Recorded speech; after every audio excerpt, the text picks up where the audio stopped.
Perkenalkan, nama saya Santil Naoni, kelas 11 313, NIM 11 19 10 98. Di sini saya akan menjelaskan tentang pengertian pajak dan perpajakan di Amerika Serikat. Pajak adalah kontribusi wajib kepada negara yang terutang oleh pribadi atau badan yang bersifat memaksa, berdasarkan undang-undang dengan tidak mendapatkan imbalan secara langsung, dan digunakan untuk keperluan negara bagi sebesar-besarnya kemakmuran rakyat. Di sini ada perpajakan di Amerika Serikat. Amerika Serikat memiliki pemerintah federal, negara bagian dan lokal yang terpisah dengan pajak yang dikenakan pada masing-masing tingkat ini. Pajak dipungut atas pendapatan, penggajian, properti, penjualan, keuntungan modal, dividen, impor, perkebunan, dan hadiah serta berbagai biaya, misalnya pengeluaran individu untuk pendidikan tinggi dapat dikenakan pajak pada tingkat yang lebih tinggi dibandingkan dengan bentuk-bentuk lain dan pengeluaran pribadi yang secara resmi diakui sebagai investasi. Pajak dikenakan atas pendapatan bersih individu dan perusahaan oleh pemerintah federal, sebagian besar, negara bagian, dan beberapa pemerintah daerah. Aturan negara untuk menentukan penghasilan kena pajak sering berbeda dari aturan federal. Tarif pajak marginal federal bervariasi dari 10% hingga 39,6% dari penghasilan kena pajak. Tarif pajak negara bagian dan lokal sangat bervariasi berdasarkan yurisdiksi dari 0% hingga 13,30% dari pendapatan, dan banyak yang lolos dari perpajakan. Terima kasih. Nama saya Kila Desvita Ramadanti, NIM saya 1119058. Di sini saya akan menjelaskan perpajakan di Indonesia dan sengketa pajak. Perpajakan di Indonesia didasarkan pada pasal 23A UUD 1945, di mana pajak adalah kontribusi yang dikenakan kepada seluruh warga negara Indonesia, warga negara asing, dan warga yang tinggal secara kumulatif 120 hari di wilayah Indonesia dalam jangka waktu 12 bulan. Indonesia memiliki stratifikasi pajak termasuk pajak penghasilan, pajak daerah, dan pajak pemerintah pusat. Hukum perpajakan di Indonesia. 8 hukum dasar perpajakan di Indonesia meliputi Undang-Undang Ketentuan Umum dan Tata Cara Perpajakan atau UU KUTP, Undang-Undang No. 6 tahun 1983 diganti dengan Undang-Undang No. 16 tahun 2000, Undang-Undang Pajak Penghasilan atau UU PPH, Undang-Undang Nomor 7 tahun 1983 diubah dengan Undang-Undang Nomor 17 tahun 2000, Undang-Undang Pajak Pertambahan Nilai atas Barang dan Jasa, dan Pajak Penjualan atas Barang Mewah atau UU PPN atau PPNBM. Undang-Undang Nomor 8 tahun 1983 diubah dengan Undang-Undang Nomor 18 tahun 2000. Kemudian Undang-Undang Pajak Bumi dan Bangunan atau UU PBB, Undang-Undang Nomor 12 tahun 1985 diubah dengan Undang-Undang Nomor 12 tahun 1964. Undang-Undang Penagihan Pajak dengan Surat Paksa atau UU PPSP, Undang-Undang Nomor 19 tahun 1997 diubah dengan Undang-Undang Nomor 19 tahun 2000. Undang-Undang Bea Perolehan Hak Atas Tanah dan Bangunan atau UU BPHTB, Undang-Undang Nomor 21 tahun 1997 diubah dengan Undang-Undang Nomor 20 tahun 2000. Undang-Undang Pengadilan Pajak atau UU PP, Undang-Undang Nomor 14 tahun 2002. Kemudian Undang-Undang Bea Materai atau UU BM, pendek kata Undang-Undang Nomor 13 tahun 1985. Sengketa pajak. Sengketa pajak adalah sengketa yang timbul dalam bidang perpajakan antara wajib pajak atau penanggung pajak dengan pejabat yang berwenang sebagai akibat dikeluarkannya keputusan yang dapat diajukan banding atau gugatan kepada pengadilan pajak berdasarkan peraturan perundang-undangan perpajakan, termasuk gugatan atas pelaksanaan penagihan berdasarkan Undang-Undang Penagihan Pajak dengan surat paksa. Penyebab sengketa pajak 1. Adanya kebijakan perpajakan yang dikeluarkan Ditjen Pajak berdasarkan kewenangan yang diberikan undang-undang, namun wajib pajak merasa tidak puas dengan kebijakan tersebut sehingga mengajukan upaya hukum yang memang diperoleh oleh UU nomor 14 tahun 2002 tentang pengadilan pajak. Yang kedua, adanya perbedaan interpretasi antara WP dan Ditjen Pajak mengenai aturan perundang-undangan. Yang ketiga, perbedaan metode perhitungan jumlah pajak mengenai pajak yang harus disetor pada negara. Yang keempat, keberatan atas penetapan sanksi denda pajak. Kemudian dasar hukum sengketa pajak di Indonesia. 1. Pasal 1 angka 5 UU No 14 tahun 2002 tentang pengadilan pajak, Undang-Undang Nomor 14 tahun 2002 tentang pengadilan pajak. Yang kedua, Pasal 31 ayat 3 Undang-Undang Nomor 14 tahun 2002, Pasal 23 ayat 2, Pasal 27 ayat 1 Undang-Undang Nomor 28 tahun 2007 tentang perubahan ketiga atas Undang-Undang Nomor 6 tahun 1983 tentang ketentuan umum dan tata cara perpajakan. Yang ketiga, Peraturan Menteri Keuangan Nomor 9 atau PMK 03 tahun 2013 tentang tata cara pengajuan dan penyelesaian keberatan. Assalamualaikum warahmatullahi wabarakatuh. Saya dengan Anissa Saputri dengan nomor NIM 119571 akan menjelaskan tentang penyelesaian sengketa pajak. Yang pertama ada keberatan. Dikategorikan keberatan apabila wajib pajak berpendapat bahwa ketetapan jumlah rugi, jumlah pajak, dan pemotongan atau pemungutan pajak tidak sebagaimana mestinya. Yang kedua ada banding. Putusan banding adalah putusan Badan Peradilan Pajak atas banding terhadap surat keputusan keberatan yang diajukan oleh wajib pajak. Yang ketiga ada gugatan. Gugatan merupakan upaya hukum berdasarkan peraturan perundang-undangan yang dilakukan wajib pajak atau penanggung pajak terhadap pelaksanaan pajak yang ditagih atau terhadap keputusan yang dapat diajukan. Yang keempat ada peninjauan kembali. Pihak-pihak yang bersengketa dapat mengajukan permohonan peninjauan kembali hanya satu kali atas putusan pengadilan pajak kepada Mahkamah Agung. Assalamualaikum warahmatullahi wabarakatuh. Perkenalkan, nama saya Ratna Apriani. NIM saya 111907996. Saya dari kelas 11 3A 13. Di sini saya akan membacakan mengenai sengketa pajak di Amerika Serikat.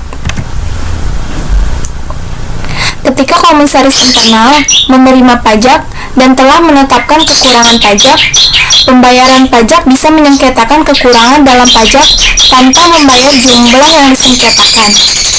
Yurisdiksi pengadilan juga mencakup kewenangan untuk menentukan pengalihan tanggung jawab, menyesuaikan bagian-bagian kemitraan, proses pengadilan, dan biaya administrasi, menentukan tanggung jawab dari tiap anggota joint operation, dan menunjuk hakim yang berwenang untuk mengambil keputusan.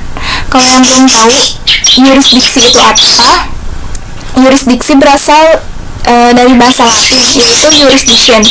Juris berarti kepunyaan menurut hukum, diction yang berarti ucapan, sabda, atau firman.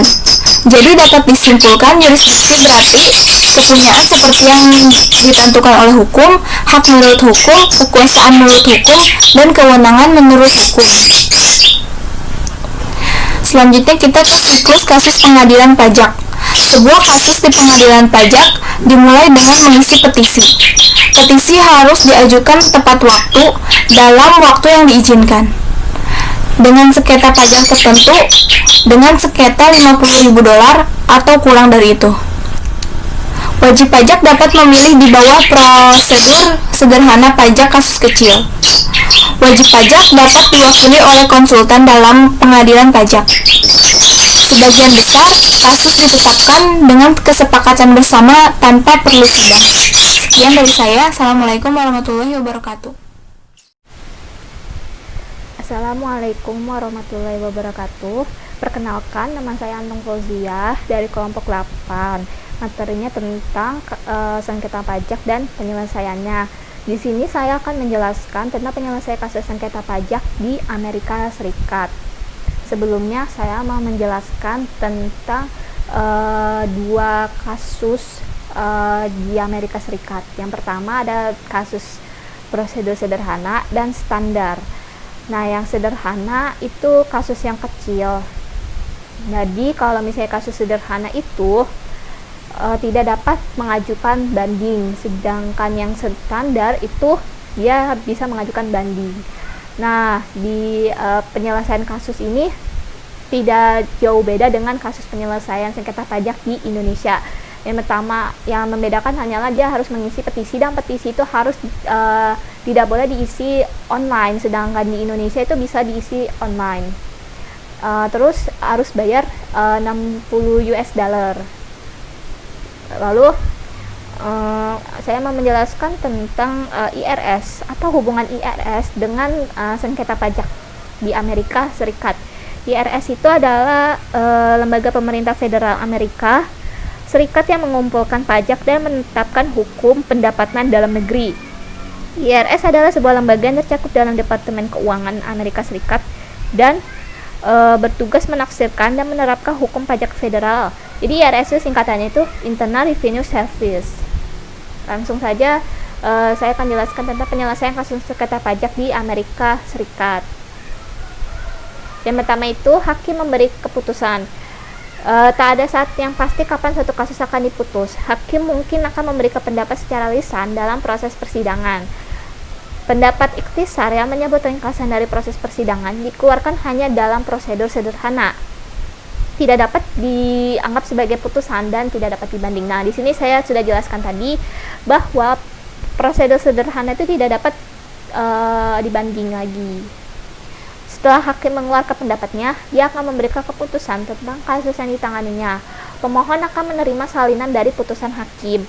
Dalam banding yang kita lakukan, kita harus menyebutkan alasan ketidaksetujuan kita atas putusan pengadilan. Lalu yang kedua, mengajukan banding. Nah, di sini berarti kasus prosedur standar. Di dalam permohonan banding, kita harus memberikan pendapat atas putusan hakim yang kita ajukan banding tadi. Jadi kayak misalnya kita tuh nggak setuju dengan apa yang hakim berikan, gitu. Putusan yang hakim berikan itu kita tidak setuju. Nah, kita bisa mengajukan banding. Permohonan harus diajukan dalam waktu 90 hari untuk pemohon dan 120 hari untuk IRS dari keputusan hakim. Biaya untuk mengajukan banding adalah 450 US dollar. Selanjutnya, proses dalam banding sama dengan proses pengajuan keberatan hingga hakim dalam banding memberikan pendapatnya dan memberikan keputusan. Atas biaya yang dikeluarkan oleh pemohon dalam keberatan dapat diminta kembali pada IRS, tapi bukan pajaknya dalam hal pemohon. Akhirnya memenangkan kasusnya dalam proses banding. Nah, kalau misalnya wajib pajak itu kalau misalnya wajib pajak itu kalah, maka dia tidak bisa mengajukan banding lagi. Begitupun sebaliknya. Sekian dari saya. Wassalamualaikum warahmatullahi wabarakatuh. Perkenalkan, nama saya Mia Amelia Umurjo. Saya akan menjelaskan mengenai kasus sengketa pajak di Indonesia. Pengajuan peninjauan kembali PK yang diajukan oleh Direktorat Jenderal Pajak atas sengketa pajak dengan PT Freeport Indonesia kembali mentah di pengadilan. Dalam amar putusan yang dibacakan pertengahan Mei 2019, Majelis Hakim yang diketuai oleh Haji Supendi menolak permohonan PK dari Otoritas Pajak terkait keberatan wajib pajak atas surat ketetapan pajak kurang bayar SKPKB pajak pertambahan nilai PPN masa pajak Januari 2014. Menolak permohonan peninjauan kembali dari pemohon PK Direktorat Jenderal Pajak, kata Majelis Hakim yang dikutip Businesscom, Kamis 15 bulan 8 2019. Sengketa pajak antara lain Ditjen Pajak dan PT Freeport Indonesia bermula ketika Ditjen Pajak mengeluarkan SK PKB PPN nomor 00029/207/14/091/16 terkait beban PPN yang harus dibayar oleh PT FI. Pokok yang disengketakan dalam kasus ini adalah koreksi atas kredit pajak sebesar 42,4 miliar yang disetujui oleh pihak PT FI. Setelah melihat memori kontrak memori dari kedua belah pihak, Hakim MA alasan-alasan Ditjen Pajak tidak dapat dibenarkan karena putusan pengadilan pajak yang mengabulkan seluruh pemohon banding terhadap keputusan terbanding nomor